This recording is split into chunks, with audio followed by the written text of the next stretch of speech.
Good morning. Thank you for accommodating the House schedule. We had votes until now. It's 11 o'clock on Thursday, and we're gone for the week.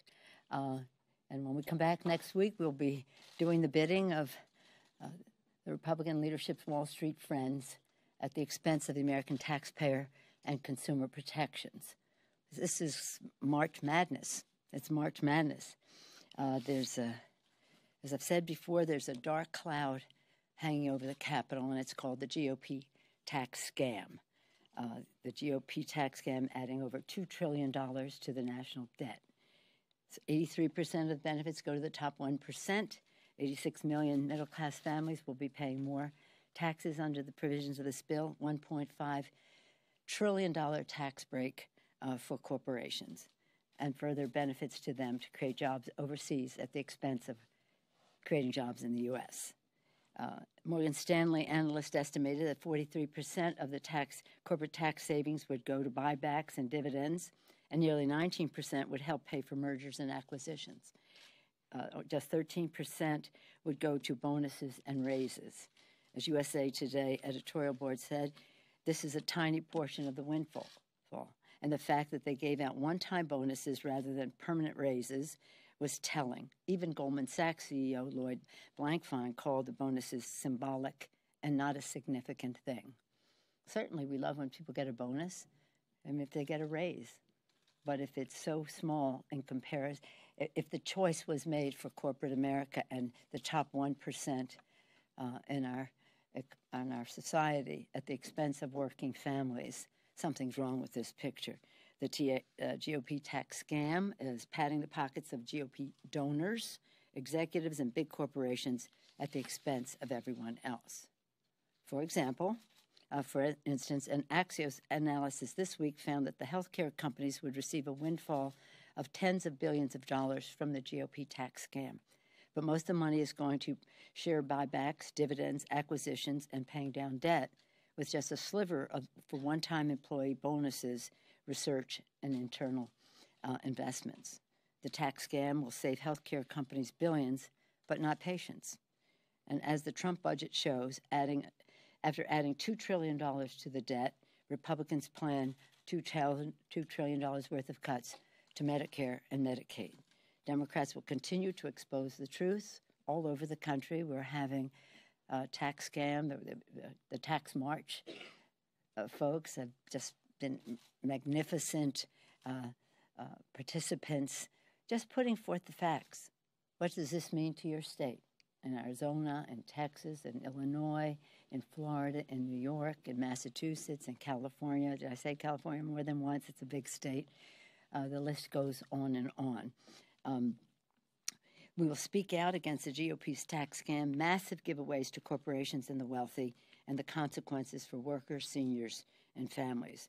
Democrats want real bipartisan reform. So people say to me, well, if you win, what would you do? And we said what we would do is what we've said the Republicans should do. We would have bipartisan, open hearings on how we go forward, what's the appropriate level of a corporate tax cut, how do we first and foremost empower financially the middle class, and make that permanent, not treat them as second-class people in our country, because we said for the corporations it's a permanent tax cut, for people it's not permanent. And again, it would be a unifying would be bipartisan, open and transparent, and unifying as we go forward to strengthen middle-class tax cuts, and to do so in a way that creates good-paying jobs, promotes growth, and reduces the deficit. This is quite a week. There's all kinds of things going on. As you know, yesterday was the first day of the elections. It was amazing. There had been early voting in Texas and some in Illinois, but yesterday was a primary election in Texas. And I bring that up because we face one of the greatest threats to our electoral system ever, and that's the Russian meddling in our elections. Yet the U.S. government is totally unprepared for the attacks that we know are coming. Last week, NSA Director Rogers testified that the Russian interference is likely to continue, and that he has not been granted any additional authorities, capacities, or capabilities by President Trump to respond to Russia's attacks and prevent further foreign meddling. He said, "What we've done hasn't been enough." NSA Director Rogers. House Republicans continue to obstruct, cover up, and interfere with investigations into the Trump-Russia scandal. Why does the GOP put the president ahead of our national security? As you know, the Mueller investigation is its own investigation. What I'm talking about here is honoring our oath of office to protect and defend the Constitution. Central to the Constitution is our democracy with the right to vote. And people should know that when they vote, their vote will be counted as cast, and that there shouldn't be any Russian intervention. It's been 14 months. It was January 6th of last year that the intelligence community presented its report that the Russians had disrupted our elections. And 14 months later, you see what NSA Director Rogers has said about it. I was very pleased that some of you were here when our Election Security Task Force released a blueprint to protect our democracy. House Democrats introduced H.R. 5011, Election Security Act, to appropriate funds to secure our elections.